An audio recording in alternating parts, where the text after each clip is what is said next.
Fala pessoal, sejam todos muito bem-vindos aqui ao nosso segundo dia da nossa Masterclass da Health Update.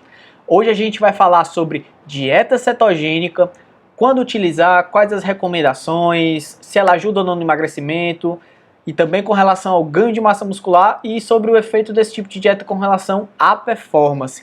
E na segunda parte da nossa aula, nós vamos comentar sobre a estratégia do jejum intermitente. Da onde veio, quais são os tipos de jejum, ajuda no emagrecimento, atrapalha a perda de massa muscular, né? Na verdade aumenta a perda de massa muscular, né? Nós vamos abordar todos esses conceitos na aula de hoje. Então já separa aí papel e caneta, que tem bastante conteúdo aqui para mostrar para vocês. Vem comigo aqui para os slides. Então, pessoal, existem várias definições, né, de recomendações com relação à dieta cetogênica. Diversos autores pregam que uma dieta cetogênica deve ter no máximo 50 gramas de carboidrato, tá? Já outros postulam que ela tem que ter no máximo 20. Então, por precaução, né, vamos definir a dieta cetogênica como uma dieta de até 20 gramas de carboidrato por dia, tá? E essa dieta, ela não deve ser extremamente hiperproteica. A recomendação proteica dada pelo Antônio Paoli é de 1,3 até 1,7 gramas para cada quilo de peso. Eu colocar uma dieta com bem mais proteína do que isso aí, eu vou estimular bastante o processo de gliconeogênese. E esse excesso de proteína vai virar glicose, e esse aumento de glicose vai atrapalhar o processo de cetogênese. Então eu posso fazer o paciente sair, né, do processo de cetose porque está comendo muita proteína. E na verdade o intuito da dieta cetogênica é o quê? Estimular a cetogênese, a produção dos corpos cetônicos, e eu vou explicar isso já já para vocês. Além disso, galera, nós também temos recomendações de eletrólitos. Uma dieta cetogênica acaba reduzindo bastante a questão do volume plasmático e também de vários cátions, tanto intra quanto extracelular. Então, essa redução, né, da retenção hídrica faz com que na dieta cetogênica eu deva aumentar o consumo de eletrólitos, principalmente para manter ali a pressão arterial. Então, as recomendações para o sódio é de 3 a 5 gramas por dia e potássio de 2 a 3 gramas por dia. Então, galera, o que é que seria esse processo de cetogênese, tá? A cetogênese é uma condição fisiológica caracterizada pelo aumento, né, concentrações elevadas dos corpos cetônicos, aí de 0,5 até 3 milimols. E esse estado de cetose, ele é atingido quando? Quando eu realizo jejuns acima de 12 horas, quando eu faço um exercício de longa duração ou quando eu sigo uma dieta com baixíssimo teor de carboidratos, no caso, a dieta cetogênica. Tá, Vitor, como é que funciona e como é que funciona esse processo de cetogênese? Esse processo é dado principalmente por uma queda da razão insulina-glucagon, ou seja, pouca insulina, alto glucagon. E aí lembrem daquela parte que eu falei para vocês de jejum no começo da primeira Masterclass, tá? Se você não assistiu, o vídeo ainda vai estar disponível até a sexta-feira. Então o que é que acontece? Eu tenho uma maior ação daquela enzima chamada de lipase hormônio sensível nos adipócitos, e eu tenho uma constante liberação de ácidos graxos livres para sofrer a beta-oxidação aqui no fígado, certo? Só que o que é que acontece? Esse excesso de beta-oxidação faz aumentar bastante o acetil-CoA, certo? Esse acetil-CoA, quando em excesso, o corpo ele vai transformá-lo nos corpos cetônicos, certo? Pelo processo que é chamado de cetogênese. Então eu vou ter a produção do 3-beta-hidroxibutirato, acetoacetato e acetona, que são os principais corpos cetônicos produzidos pelo nosso organismo. E aí, pessoal, uma coisa que é muito interessante da gente estar relembrando, durante o estado de jejum, né, com essa redução, da razão insulina-glucagon, como por exemplo nesse estado aqui, no início do processo de cetogênese, eu tenho um aumento da gliconeogênese. Vocês lembram? Na gliconeogênese, o que é que vai acontecer? Eu vou ter um desvio desse oxaloacetato do ciclo de Krebs para a produção de glicose para manter a glicemia. Vocês lembram disso? Eu falei no começo da Masterclass passada. E aí o que é que acontece? Sem oxaloacetato suficiente, esse acetil-CoA não vai poder se combinar com ele para virar citrato e girar o ciclo de Krebs. Então o corpo vai pegar esse excesso de acetil-CoA e transformar nos corpos cetônicos, tá? Novamente, 3-beta-hidroxibutirato, acetoacetato e acetona. E quando a gente está falando de dieta cetogênica, existem diversas modificações no nosso corpo, como por exemplo, comparada a uma dieta normal, a dieta cetogênica ocasiona uma redução da glicemia, já que não está comendo muito carboidrato, o carboidrato que vai estar ali circulando como glicose vai vir da gliconeogênese, então eu tenho uma redução sim da glicemia de jejum e também da glicemia pós-prandial. Além disso, eu também vou ter uma queda da insulina, né, já que consome menos carboidratos, tende a melhorar a sensibilidade à insulina, então eu produzo menos desse hormônio. Além disso, eu tenho um aumento da concentração de corpos cetônicos, de 7 a 8 milimols por litro. No caso, a gente mede principalmente pelo 3-hidroxibutirato, tá? E além disso, percebam, o pH sanguíneo, nenhuma dieta cetogênica não varia, tá? Vai ter uma variação apenas em uma cetoacidose diabética, que é uma condição de doença. Ou seja, uma dieta cetogênica não tem o perigo de alterar o pH do corpo ao ponto de fazer o paciente entrar em coma e possa até falecer. Então a segurança dela com relação a isso aí já está muito bem estabelecida, tá certo? Vamos para frente. Vamos falar aqui sobre os efeitos da dieta cetogênica com relação ao perfil lipídico, né? Muitos falam que uma dieta cetogênica pode comer gordura saturada à vontade, pode comer bacon, carne gordurosa o dia inteiro. Será que isso vai influenciar nos resultados? Para isso eu vou trazer esse estudo, que foi muito interessante, que buscou avaliar justamente a qualidade da dieta cetogênica, a qualidade dos ácidos graxos predominantes nesse tipo de dieta. Foi um ensaio randomizado e controlado, certo? Um estudo que durou apenas 5 dias, ou seja, um estudo bem rápido com 20 adultos saudáveis. Eram duas dietas, ambas as dietas tinham conteúdo calórico para manter o peso, ou seja, dietas eucalóricas, isocalóricas. E ambas tinham 25% do seu teor de gordura vindo das gorduras monoinsaturadas. E aí, eles dividiram essa galera em dois grupos.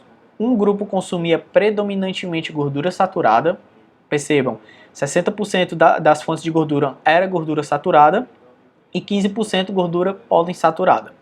Já o outro grupo consumia mais gordura poliinsaturada, 60% e só 15% de saturada. E aí, o que foi que aconteceu no final desses 5 dias de estudo? Percebam, eu tive um aumento do beta-hidroxibutirato com a dieta rica em ácidos graxos poliinsaturados, ou seja, eu facilitei o processo de cetose, teve uma redução mais expressiva da glicemia, teve um menor aumento do colesterol com a dieta poli e um grande aumento com a dieta rica em gordura saturada, né? E o LDL nós já sabemos que é um importante fator de risco cardiovascular. Eu tive uma redução mais expressiva dos triglicerídeos com a dieta rica, com a cetogênica rica em gordura poliinsaturada.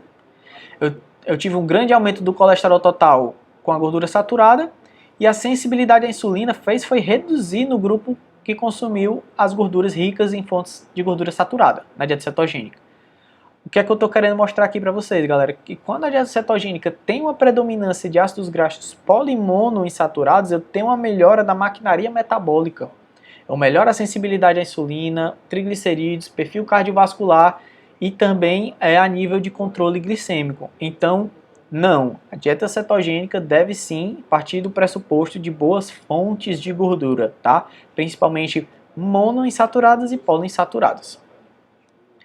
Agora a gente vai falar um pouquinho dos efeitos desse tipo de dieta com relação à composição corporal, tanto emagrecimento quanto ao ganho de massa magra. Esse estudo, galera, foi extremamente interessante, publicado pelo Jornal Americano de Nutrição Clínica, por um pesquisador muito conhecido, que é o professor Kevin Hall. Ele pegou 17 pacientes aí de meia idade, 33 anos, eles tinham sobrepeso e obesidade, com percentual de gordura aí variando na casa de 29%. E o que é que eles faziam? Eles faziam dietas isocalóricas, ou seja, ele pareava a quantidade de caloria das dietas. E aí o que é que acontecia? Um mês a pessoa ficava em uma dieta high carb, e no outro mês eles ficavam numa dieta cetogênica, ou seja, todos os participantes passaram pelas duas dietas e serviam como próprio controle. Além disso, ele também mensurava o gasto energético dessas pessoas, tanto pela água duplamente marcada, que é uma metodologia que eu já expliquei para vocês na aula passada, que é excelente para medir a taxa metabólica, certo? O gasto energético total do dia. E também, em alguns momentos do estudo, eles colocavam pacientes em câmeras metabólicas, né, tentando controlar aí todo tipo de variável que possa afetar no resultado final do estudo, ou seja, uma metodologia cara, extremamente complexa e bastante válida, tá? E aí como é que funcionava? Eles faziam essa dieta da linha de base por 4 semanas, e aí depois faziam uma dieta cetogênica, que no caso é uma dieta high carb, depois passavam para uma dieta cetogênica. E ao longo desses períodos eles passavam, né, a cada 2 semanas eles passavam 2 dias dentro dessa câmara metabólica para medir aí diversas variáveis, certo? E eles forneciam as refeições enquanto o paciente estava nessa câmara metabólica, ou seja, um controle, né, de amostra, um controle do estudo extremamente interessante. E aqui a gente pode ver as dietas, né? Uma dieta que era mais high carb 338 gramas por dia, e a outra só 35,8, né? Aqui no caso a dieta cetogênica. Quantidade de proteína bastante semelhante, tá? E aí, galera, o que foi que aconteceu? Com relação ao peso corporal, nesses primeiros 15 dias numa dieta high carb, teve uma redução de peso de 800 gramas. Já na dieta cetogênica eu tive uma redução do peso mais expressiva, agora caiu 1,6 kg. Só que eles perceberam que o quê? 1,3 kg era só de água. Portanto, a dieta cetogênica é excelente, né, para a questão de retenção hídrica, para dar uma eliminada aí no excesso de água corporal. E percebam que essa perda de peso, na verdade, ela não foi intencional, tá? Os autores não queriam que as pessoas perdessem peso, mas o que é que acontece? Às vezes, quando eles estavam fora da câmara metabólica, eles poderiam ter aumentado um pouco o seu nível de atividade física, como, por exemplo, caminhado um pouco mais, subido um pouco mais de lance de escadas, tá? Que são coisas que realmente são extremamente difíceis de controlar. Quando nós vamos avaliar agora a perda de gordura, foi bem semelhante, ó. Na dieta high carb eles perderam 500 gramas de gordura e na dieta cetogênica eles também perderam 500 gramas de gordura. Ou seja, a dieta cetogênica não é superior com relação à perda de gordura, principalmente quando eu avalio dietas que possuem a mesma quantidade calórica, tá? Agora, uma coisa que é extremamente interessante que os autores observaram aqui nesse estudo foi isso aqui, galera.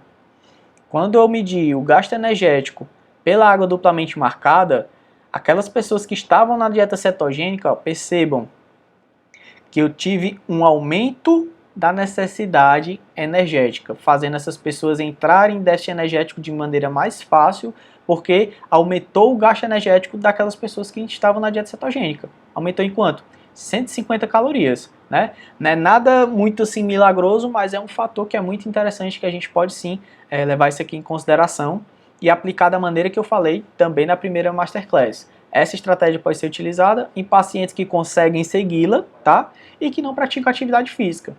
Já se o paciente praticar atividade física, eu não gosto de utilizar essas dietas extremamente restritas, né? A adesão dela é extremamente difícil. Quando nós vamos avaliar o quociente respiratório, houve uma queda no grupo que fazia a dieta cetogênica, mostrando que o quê? No estado de cetose, durante a dieta cetogênica, esses pacientes tinham a maior capacidade de usar a gordura como fonte de energia. Porém, isso não impactou na perda de gordura total, né, na perda de gordura total desse paciente. Além disso, houve outras alterações metabólicas, por exemplo, houve um aumento de ácidos graxos livres, glicerol, o aumento dos corpos cetônicos, né, já que é uma dieta cetogênica, aumento de glucagon, redução de leptina, triglicerídeos, insulina. Houve um aumento do TSH, muito importante, gravem isso. Houve um aumento do TSH e houve uma redução do T3, tanto do T3 livre quanto do T3 total. Então eles tiveram uma alteração tireoidiana, porém o gasto energético aumentou.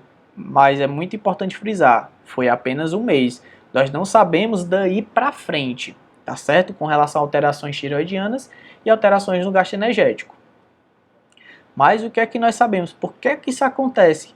Nosso corpo precisa de uma boa quantidade de carboidratos e de um bom estímulo de insulina e IGF-1 para quê?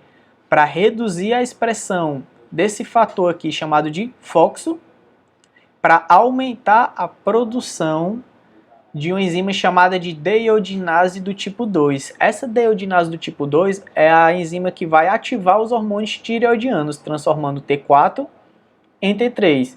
Portanto, em uma dieta cetogênica com a queda de insulina, eu tenho menos deiodinase do tipo 2, consequentemente eu vou ter uma redução do T3, que é o hormônio tireoidiano biologicamente ativo. É essa fração que exerce os seus efeitos. Portanto, uma dieta low carb pode prejudicar sim, uma dieta low carb e cetogênica prejudica sim a saúde tireoidiana. Então o que é que a gente pode concluir aqui, galera? Que a dieta cetogênica aumenta o gasto energético medido pela água duplamente marcada em uma média aí que variou de 150 calorias. A perda de gordura diminuiu durante a dieta cetogênica e coincidiu com o aumento da utilização de proteínas. Ou seja, aquela perda de gordura na dieta cetogênica semelhante à dieta high carb foi mais expressiva no começo. E eles perceberam que aumentou a oxidação de aminoácidos, o uso de aminoácidos como fonte de energia na dieta cetogênica. Então a gente já pode ter uma ideia que essa dieta não é uma boa com relação ao ganho de massa muscular. Mas eu só vou mostrar isso para vocês mais na frente, tá certo? E aí, a dieta cetogênica isocalórica não foi acompanhada por um aumento da perda de gordura, mas foi associada ao aumento do gasto energético. Pode ser que isso a longo prazo possa facilitar sim a perda de gordura ou possa reduzir esse gasto energético conforme as alterações tireoidianas fiquem mais expressivas. Infelizmente, nós ainda não temos um estudo com a duração maior para a gente poder avaliar isso. Por quê? Porque essa dieta é extremamente difícil de seguir. Né? Pouquíssimos pacientes conseguem seguir uma dieta cetogênica e conseguem ter aí uma boa adesão. Mas será que a dieta cetogênica consegue afetar as taxas de reganho de peso? Eu já expliquei para vocês que após a perda de peso, o nosso corpo desenvolve alterações metabólicas para aumentar o apetite e reduzir o gasto energético. Será que a dieta cetogênica pode interferir nisso aí? Nós já vimos que ela consegue aumentar o gasto energético, já é uma coisa interessante. Será que ela pode influenciar no apetite? E eu vou trazer essa revisão sistemática aqui para vocês, pessoal. Também publicado pelo Jornal Americano de Nutrição Clínica. Eram pessoas que serviam como seu próprio controle. Eu não coloquei aqui, mas foi uma amostra aí com mais de 200 pessoas, tá? Que seguiam uma dieta com restrição energética, ou seja, uma dieta que era para emagrecimento. Restrição energética significa uma dieta que também tende a aumentar o apetite, tá? E era uma dieta cetogênica considerada até no máximo 50 gramas de carboidrato e as pessoas tinham sobrepeso e obesidade. Esse estudo durou de 1 a 3 meses e eles mediu a fome dessa galera durante uma dieta cetogênica com restrição calórica pela escala visual análoga. Eles pontuavam seus níveis de fome, tá? E os atores, como vocês podem perceber, né? A dieta cetogênica teve um aumento da sensação de saciedade e uma redução da fome e do desejo de comer. Portanto, a dieta cetogênica ocasionou uma redução leve da fome durante o emagrecimento.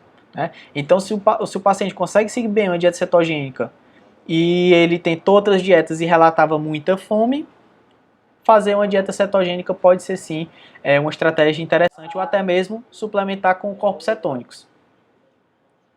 Agora, pessoal, nós vamos falar desse tipo de dieta com relação aos seus efeitos sobre a massa magra. Bom, pessoal, esse estudo publicado nesse ano, né, em 2020, pelo Vargas Molina, eles queriam avaliar o efeito da dieta cetogênica numa dieta que tinha um pressuposto de aumentar o ganho de massa magra. Era um ensaio randomizado e controlado com 21 mulheres, que elas tinham experiência de treinamento, experiência com 2 anos de musculação. Elas treinavam de maneira periodizada 4 vezes por semana, elas treinavam de maneira acompanhada, com um calendário de treinamento bem organizado, acompanhado com o educador físico, portanto, o treino estava sendo feito em uma intensidade ótima para o ganho de massa magra, certo?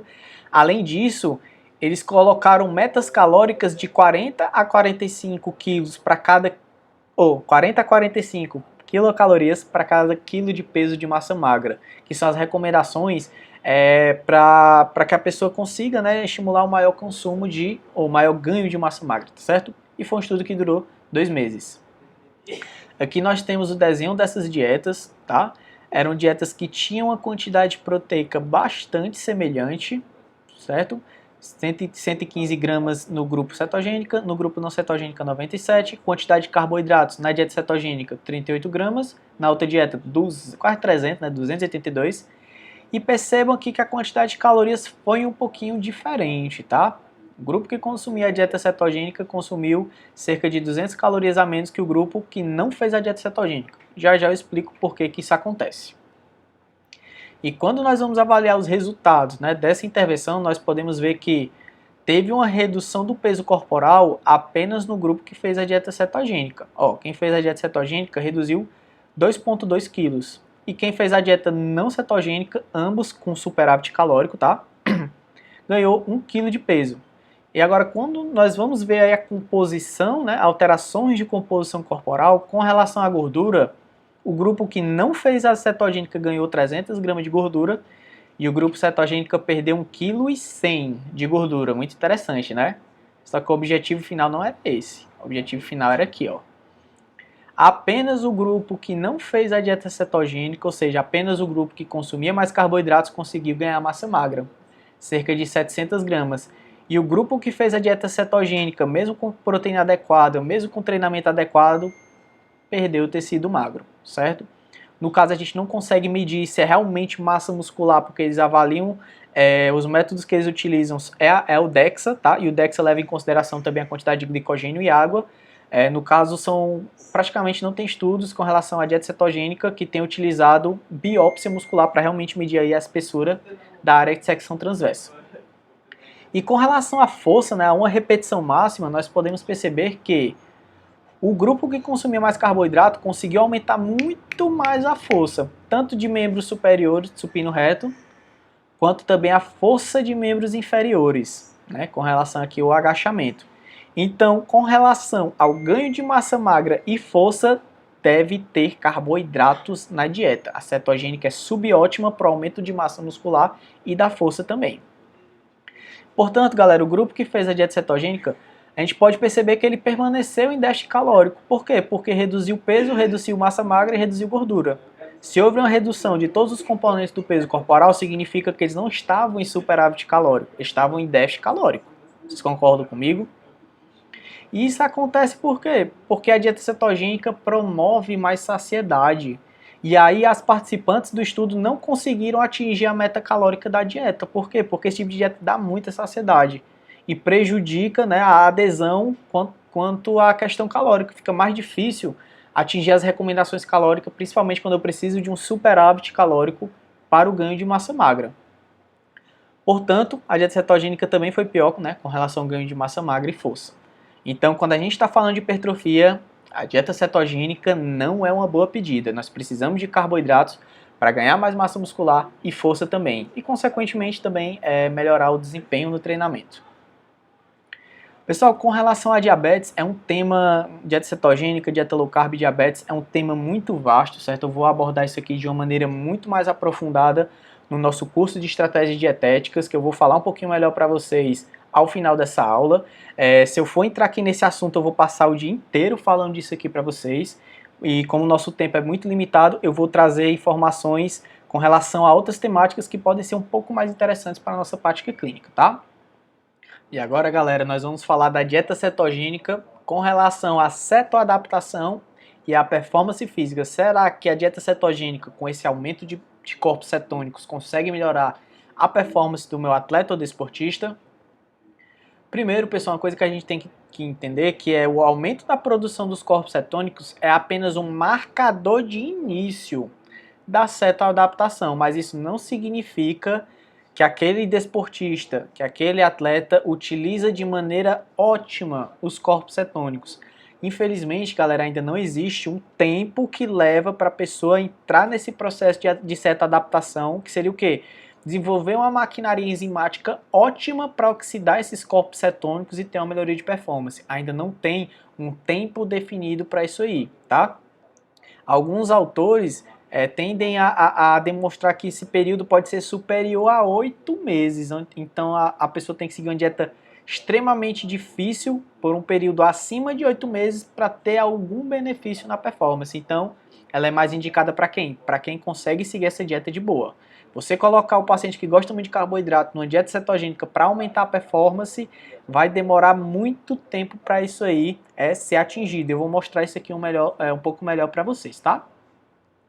Bom, quando a gente fala também de cetoadaptação, né, quando nós avaliamos estudos de curto prazo que buscaram utilizar a dieta cetogênica, esses ensaios de curto prazo devem ser interpretados com cautela, né, já que 7 dias não é um tempo ótimo para a pessoa entrar aí na cetoadaptação, tá? Então, dieta cetogênica de curtíssimo prazo tem sim uma queda de performance, já que é bem semelhante, tá, à dieta low carb.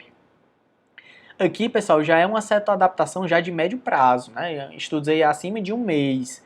No caso, foi esse estudo aqui da Louise Burke com corredores da marcha atlética, corredores de elite lá da Austrália, tá? 29 corredores de marcha atlética, corredores de elite. E eles investigaram os efeitos de adaptação a uma dieta cetogênica durante 3 semanas, tá? E eles faziam, né, uma fase de treinamento intensificado porque eles iam competir. E aí como é que esses atletas foram divididos? Eram 29 atletas, foram divididos em 3 grupos. Um grupo que sempre consumia uma dieta high carb, carboidrato, 8,6 gramas para cada quilo de peso. Um grupo que periodizava os carboidratos de acordo com a intensidade do treinamento, ou seja, treinos de mais alta intensidade eram precedidos por refeições high carb, treinos de baixa intensidade eram precedidos por refeições low carb, tá? Modulando os carboidratos de acordo com a intensidade do treinamento. É isso a periodização de carboidratos. E consumir um pouquinho menos de carboidratos total, né? 8,3 gramas para cada quilo de peso. E teve outro grupo, né? 10 corredores seguiam uma dieta low carb, high fat. No caso era uma dieta cetogênica, tá? Era até 50 gramas por dia de carboidrato. Percebam que a quantidade de proteína era semelhante, tá, entre os grupos dietéticos. Foi um estudo que durou 3 semanas, tá, que eles faziam treinamento, tanto cross-training, quanto treinos da própria marcha atlética e treinamento resistido, tá, faziam musculação, um treinamento mais funcional e treino específico para marcha atlética. E aí, o que foi que eles viram quando colocaram esses atletas em testes, né, tanto testes contra relógio, quanto testes em quilometragens específicas. Eles viram que em testes de corrida de 25 km, houve um aumento, perceba que houve um aumento do VO2, houve um aumento do consumo de oxigênio quando essas pessoas consumiram dieta cetogênica. Então, o que é que quer dizer aumento do consumo de oxigênio? Significa uma redução na economia de movimento. É como se nós fôssemos um carro e precisássemos de mais gasolina, no caso o oxigênio, para desempenhar certa atividade física. E isso é uma das coisas que pode prejudicar bastante a performance do atleta, né? Nós devemos estimular essa economia de movimento e não prejudicá-la, tá bom? E quando nós vamos ver a oxidação de substratos, o grupo que seguia a dieta cetogênica teve uma redução da oxidação de carboidratos em até 90%, ou seja, eles dependiam bem menos da glicose e do glicogênio. E teve um aumento fantástico da utilização da gordura como fonte de energia, em 150%. Ou seja, atletas da dieta cetogênica têm uma maior capacidade de oxidar gordura. Porém, a gordura é uma molécula que é muito grande e precisa de muita gasolina, precisa de muito oxigênio. E isso pode sim prejudicar a performance, principalmente em atividades de altíssima intensidade. E quando nós vamos ver o tempo que eles completaram aqui uma corrida, nós vemos que o grupo que consumia muito carboidrato teve uma melhora do desempenho porque chegaram mais rápido, levaram menos tempo para completar uma corrida. Quanto tempo? 190 segundos, né? Chegaram 190 segundos mais rápido. O grupo que periodizava os carboidratos também teve uma melhora do desempenho, chegando 124 segundos mais rápido. Agora, o grupo que seguia a dieta cetogênica foi mais atrasado do que na vez passada, né? Chegando aqui 23 segundos mais devagar, mostrando que essa dieta não parece ser uma boa, pelo menos ao período de um mês, com relação à performance física, né? Então, quem comia mais carboidrato chegou o quê? 3 minutos mais rápido do que o grupo que seguia dieta cetogênica. E isso, quando a gente está falando da competição, é uma eternidade, tá certo? Só mostrando para vocês os valores. Então, esse estudo mostrou o quê? Carboidrato é essencial para a performance, tá bom? E o que é que a gente pode concluir? Apesar de alcançar um aumento na capacidade de usar gordura como fonte de energia, a adaptação crônica e cerca de um mês a uma dieta cetogênica prejudicou a economia de movimento e, consequentemente, o desempenho em um evento de endurance da vida real, em atletas de elite, certo? Esse estudo foi muito comentado e tem uma metodologia eficiente e ele serviu para abrir as portas, né, com relação aos efeitos da dieta cetogênica na performance física. E o que é que a gente pode concluir, né, com relação a esse tipo de estratégia dietética? A dieta cetogênica ela pode ser uma boa quando? Em provas acima de 2 horas de duração, ou em provas onde eu não consigo consumir carboidratos durante a prova. Já que eu mostrei para vocês que eu tenho um grande aumento do uso de gordura como fonte de energia e uma grande redução do uso de carboidratos. Portanto, aquele atleta pode até conseguir se exercitar por duração mais longa, eu aumento o tempo até a exaustão, tá? Por quê? Porque eu melhoro a capacidade de usar gordura como fonte de energia, tá certo? Além disso, semelhante à dieta low carb, ela vai sim reduzir os triglicerídeos, ela vai aumentar o HDL, colesterol HDL, e é também uma boa estratégia para manter o peso perdido. Mas quando que a dieta cetogênica não é uma boa? Principalmente, galera, difícil adesão. É uma dieta que eu já tentei, aguentei uma semana, gosto muito de carboidratos. É uma dieta que tem uma adesãozinha difícil. Ela é mais interessante para quem consegue, né, para quem ama comer gordura e não sente tanta falta assim dos carboidratos, tá? Também há alguns fatores contra, que levam muito tempo para ocorrer essa adaptação, aí pode demorar acima de 6 meses, certo? Ela é subótima para o ganho de massa muscular e força, já mostrei aqui para vocês no estudo de 2020. Ela pode causar halitose, né, pelo aumento da excreção de acetona pela respiração, sai um cheirinho estranho, tá? Dor de cabeça, câimbras, prejuízo na função tiroidiana, reduzindo o T3 e aumentando o TSH. E também pode ocorrer uma baixa ingestão de fibras e consequente prejuízo na saúde intestinal. Essa temática nós também vamos abordar de maneira mais aprofundada no curso, tá?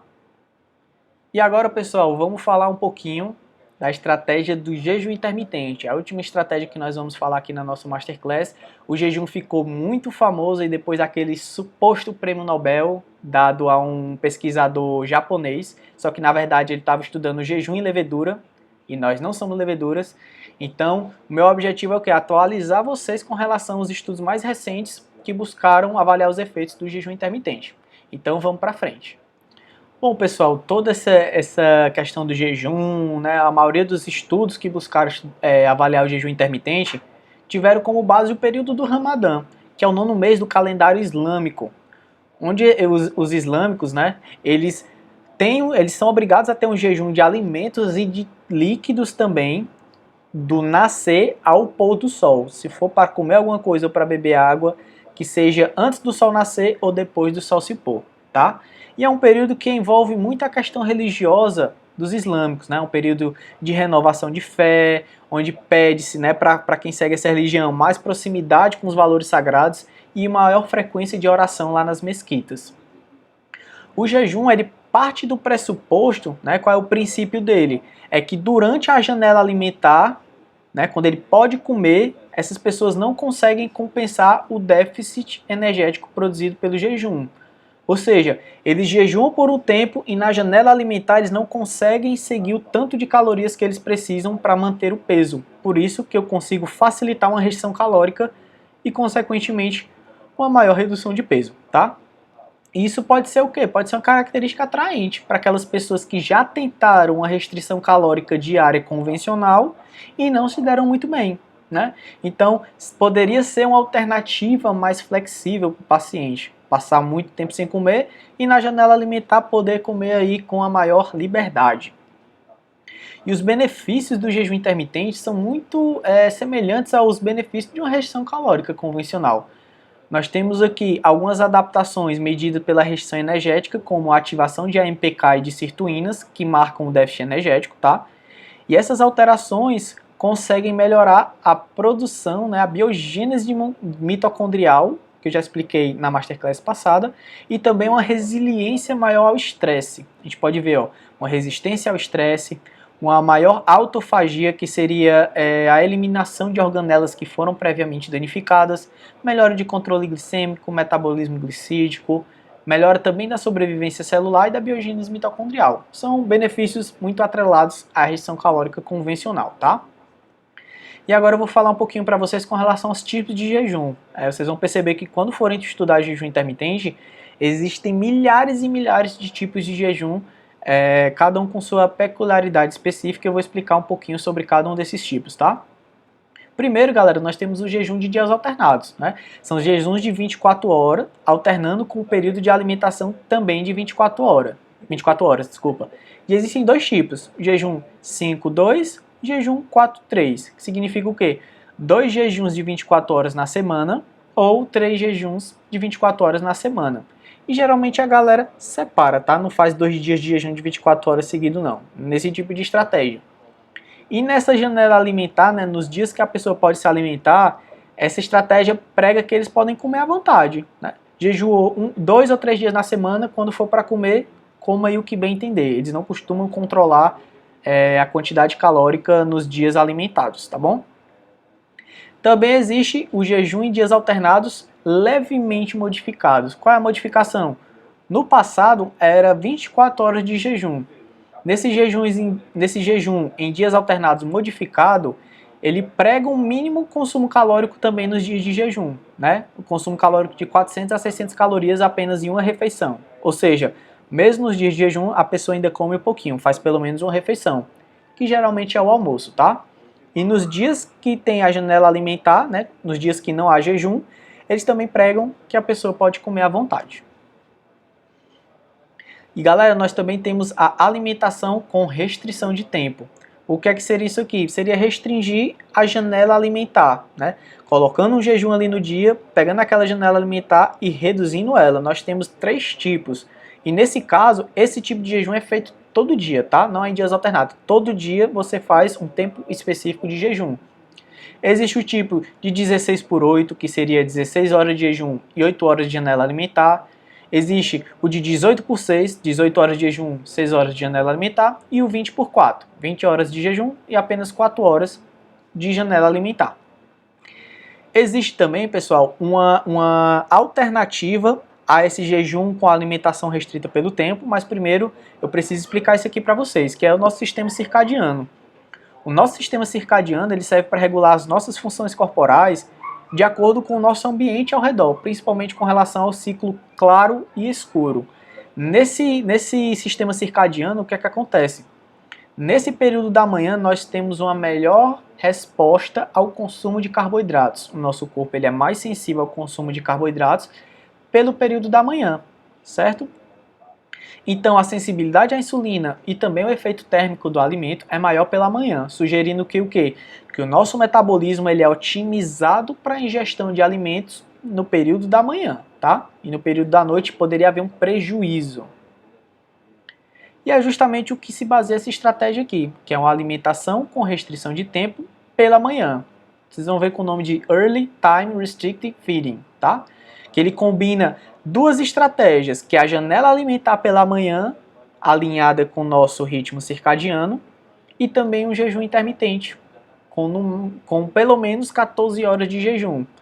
Então, resumindo, essa estratégia equivale ao quê? Jantar no meio da tarde, tá?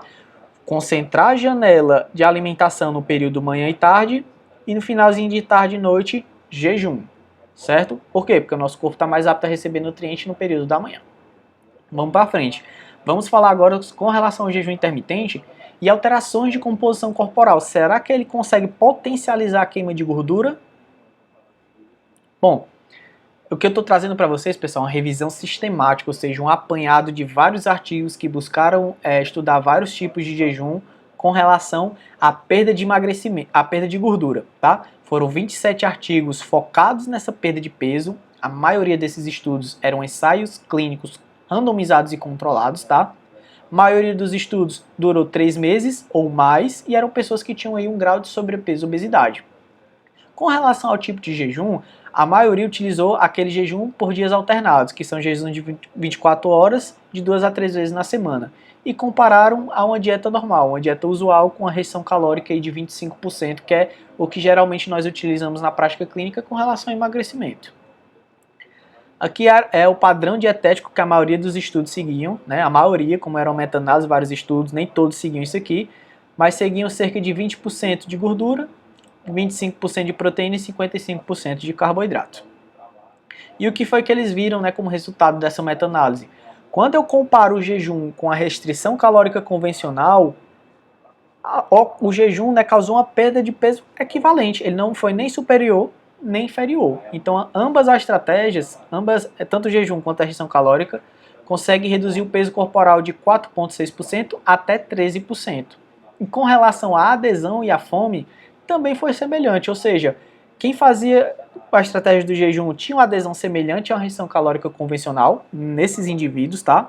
e o jejum não ocasionou um grande aumento assim da fome como muitos pensam, né? Isso aqui pode acontecer, mas geralmente nas primeiras semanas, no tempo que o paciente está se adaptando a essa estratégia. E agora vamos falar, né, com relação ao jejum intermitente e alterações na massa magra. Será que o jejum pode ser uma boa com relação ao ganho de massa magra? Será que ele pode aumentar a perda de massa magra mesmo com um treino adequado? O que é que vocês acham? Comenta aí. Galera, e para quem está chegando agora, por favor, peço encarecidamente, se você estiver gostando desse tipo de conteúdo, se você acha que esse conteúdo é muito relevante para a sua prática clínica, eu peço, por favor, se vocês puderem bater uma foto, né, dessa aula, ou um print do celular, postar nos seus stories e marcar a Health Update, eu te agradeço demais, isso fortalece bastante o nosso trabalho para sempre estar aqui trazendo cada vez mais conteúdos práticos, né, para ajudar o nutricionista a ter mais resultados no consultório. Tá? E se você fizer isso, nós vamos mandar um resumo em PDF completo dessa aula. Basta tirar o print, marcar ali a gente no seu Instagram, né, nos stories, que nós vamos enviar aí um PDF com um resumo completo aqui dessa segunda aula da nossa Masterclass de estratégias dietéticas. Bom, pessoal, mais outra revisão sistemática aqui para vocês, que buscou avaliar os efeitos combinados, né, do jejum intermitente e musculação sobre essas mudanças de massa magra. Claro, se a pessoa fizer jejum e não tiver musculação, ela vai perder massa magra por ausência de estímulo. Então, a metodologia, eles selecionaram 8 estudos, 50% desses 8, 4 desses 8, né, 50% utilizou o jejum com alimentação restrita pelo tempo, tá? Que é a restrição da janela alimentar, ou seja, jejuns durante todos os dias. E 2 utilizaram estratégias com restrição calórica. E o restante era, no mínimo, normocalórica ou hipercalórica, certo? População selecionada, 192 indivíduos ativos, ou seja, já com uma certa experiência de treinamento. Eram pessoas que eram eutróficos ou levemente obesas, ou levemente com leve sobrepeso, tá bom? Foram estudos que durou de 1 a 2 meses e o consumo proteico estava bem adequado, tá? Variava de 1,2 gramas para cada quilo de peso até 1,9, né? Isso aqui é um fator que é muito interessante quando a gente avalia alteração de composição corporal, que é avaliar o consumo proteico, tá? Eles tinham análise de composição corporal por diversos métodos. Nós temos aqui a densitometria, as dobras cutâneas com adipômetro ou mesmo a própria bioimpedância.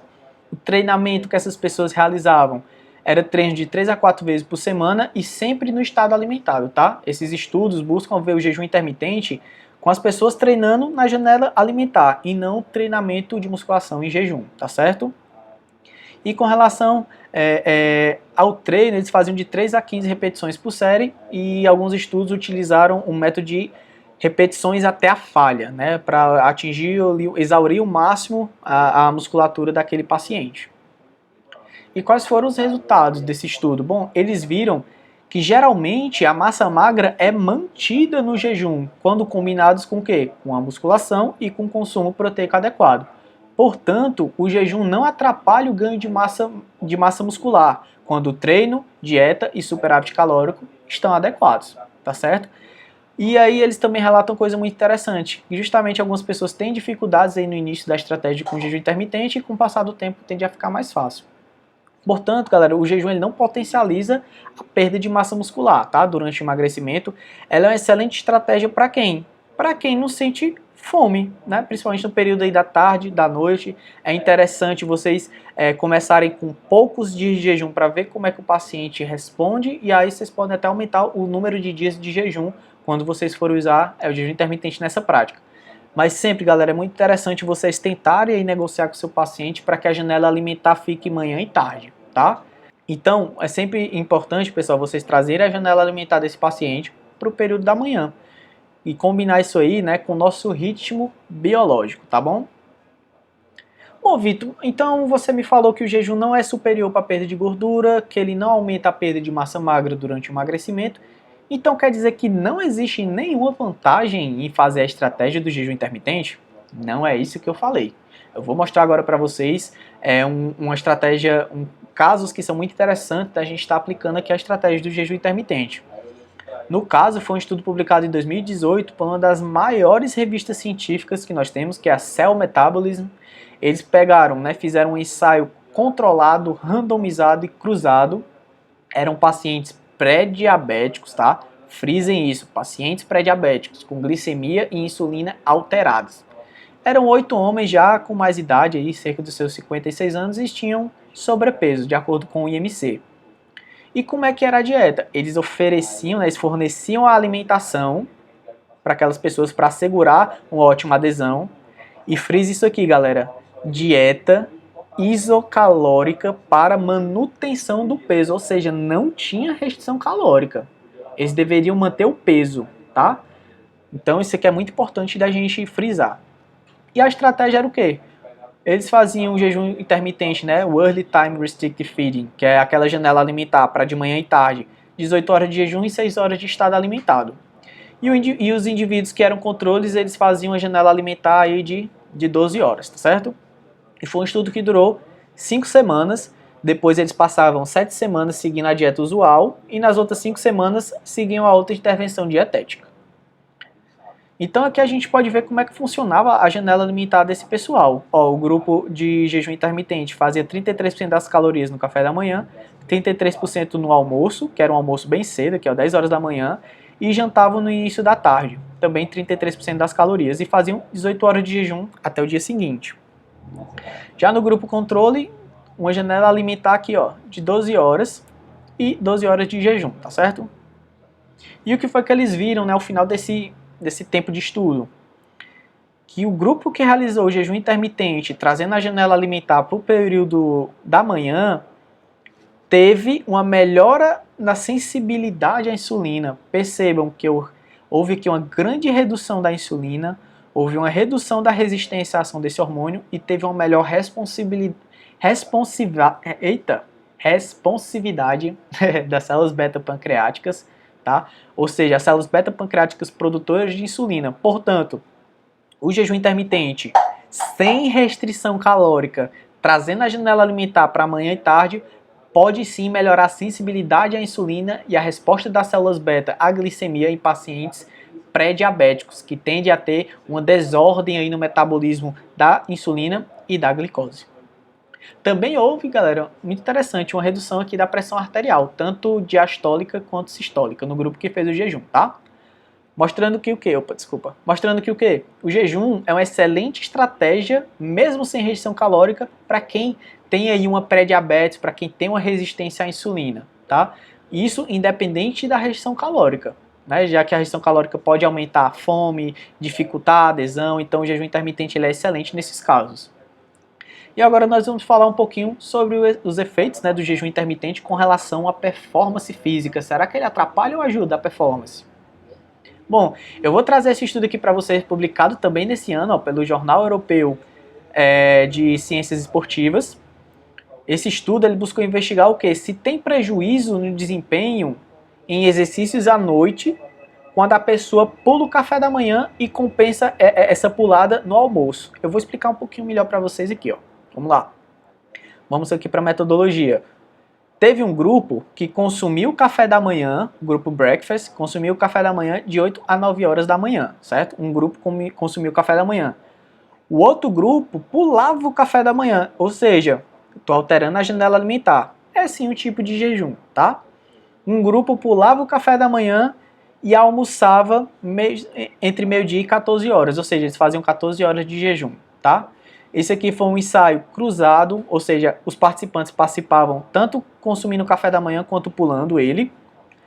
Era um ensaio também randomizado com 11 ciclistas e triatletas. E no final eles faziam uma prova contra relógio à noite, tá? Muito importante.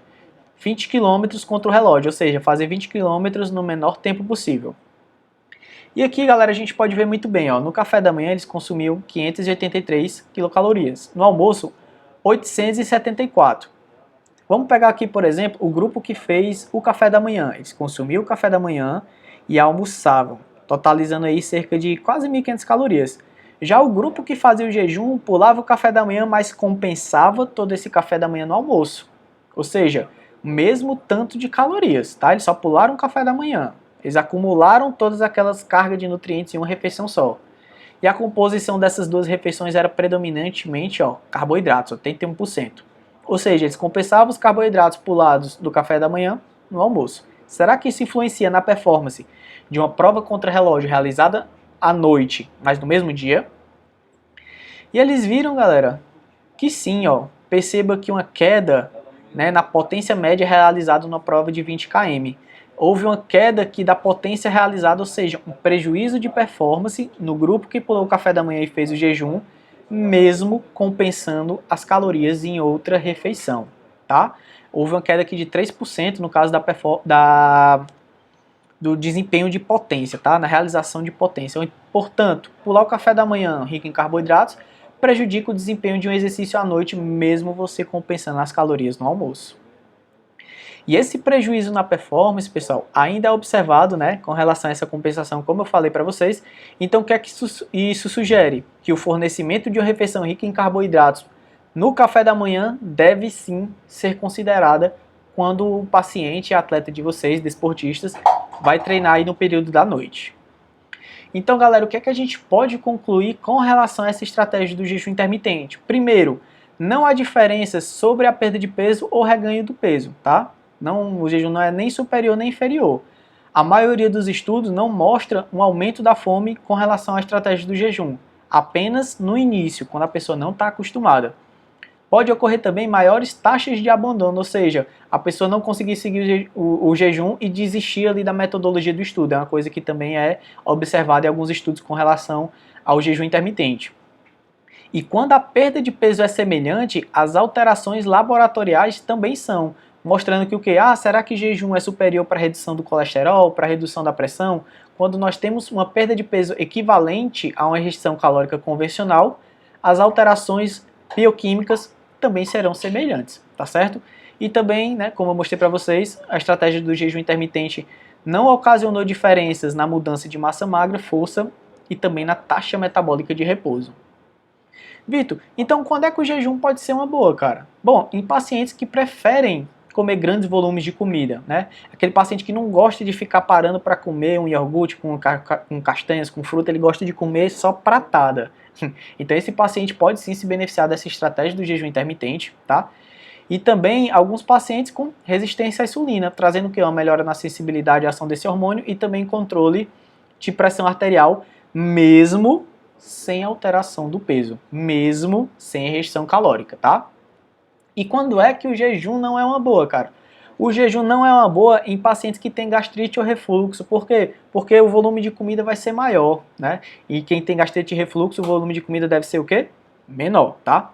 Essa estratégia, ela não deve ser usada, tá? Em crianças e em grávidas e nem em pessoas que têm distúrbios alimentares. Porque pode ser um gatilho, né? Para a pessoa ter um processo aí de compulsão. Então, quem tem aí quem não consegue se relacionar muito bem com o alimento, não é interessante você utilizar uma estratégia de jejum intermitente, tá certo?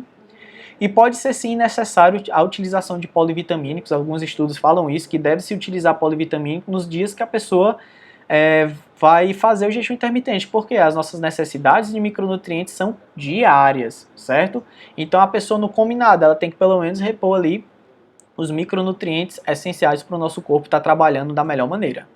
Então, pessoal, aqui se encerra a nossa Masterclass. Eu espero que muitas das estratégias nutricionais que eu busquei trazer aqui, com artigos extremamente atualizados, vocês podem perceber que muitos artigos que eu trouxe foi agora, muito recente, do ano de 2020. Então, se você gostou desse tipo de conteúdo, né, ele é apenas uma pincelada de um curso que nós estamos abrindo vagas agora para a nossa primeira turma, no nosso curso de Estratégias Dietéticas, onde vocês vão ter acesso tanto a todas essas informações que eu passei, mas um grande volume adicional de informações, dieta paleolítica, casos clínicos reais, né, tanto de pacientes meus quanto de outros pacientes, de nutricionistas da equipe da Health Update. Vocês vão ter acesso ao passo a passo de como deve ser feito todas essas estratégias nutricionais que eu expliquei para vocês e aplicar no seu consultório e, consequentemente, trazer mais resultado para o seu paciente e assim conseguir fidelizar ele de uma maneira mais interessante, que nada melhor, vocês podem concordar comigo, nada melhor do que o resultado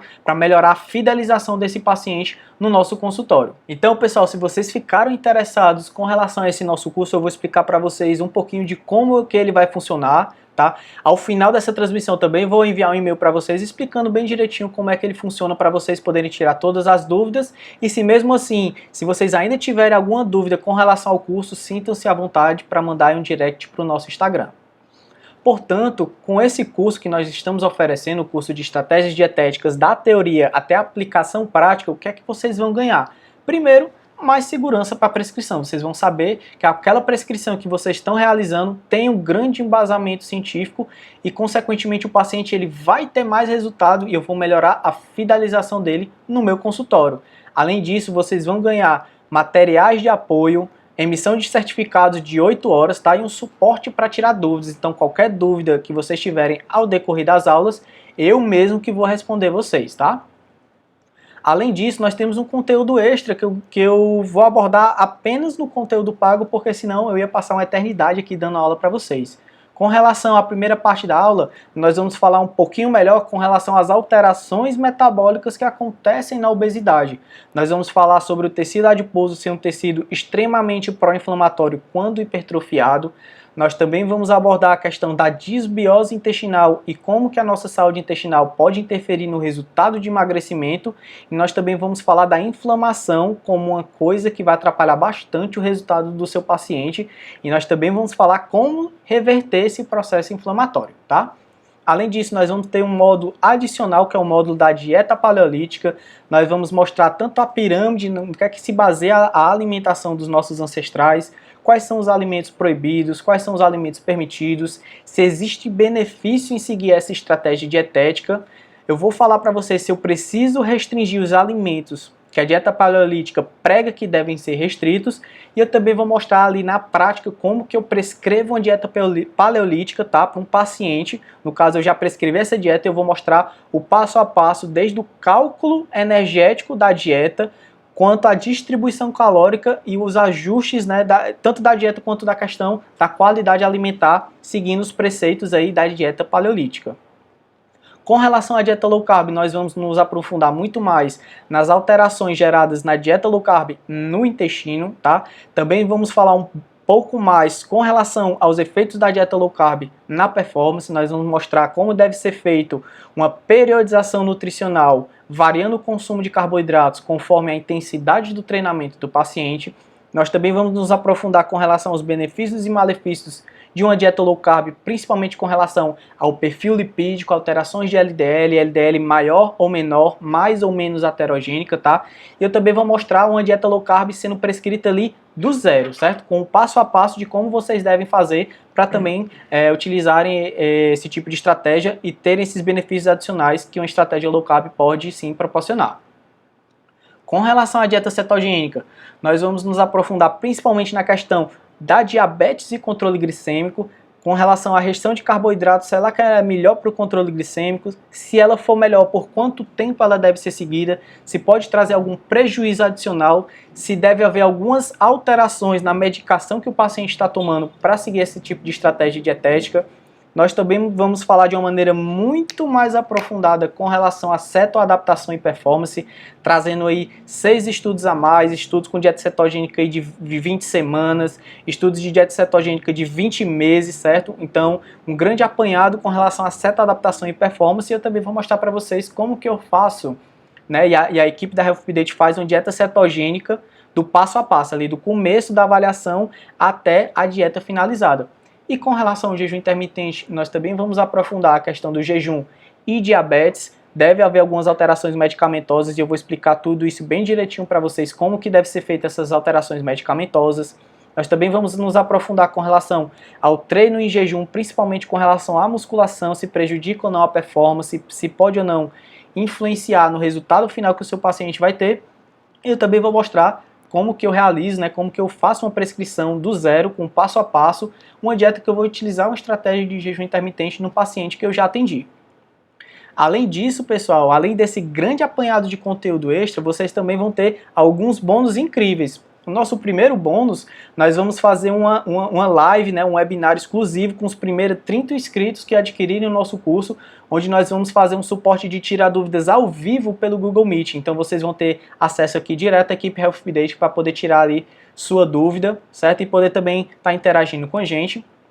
Além disso, tem mais 2 bônus incríveis. No primeiro bônus, vai ser uma aula sobre recursos ergogênicos e alimentos funcionais no esporte, onde eu vou explicar o conceito e como usar diversas estratégias com relação à suplementação, creatina, betalanina, bicarbonato, ômega 3 e também alimentos funcionais, como por exemplo polifenóis, fitoquímicos com relação à performance física. É uma aula de 1h30 que eu mostro também várias recomendações sobre vários suplementos e alimentos funcionais. É uma aula incrível.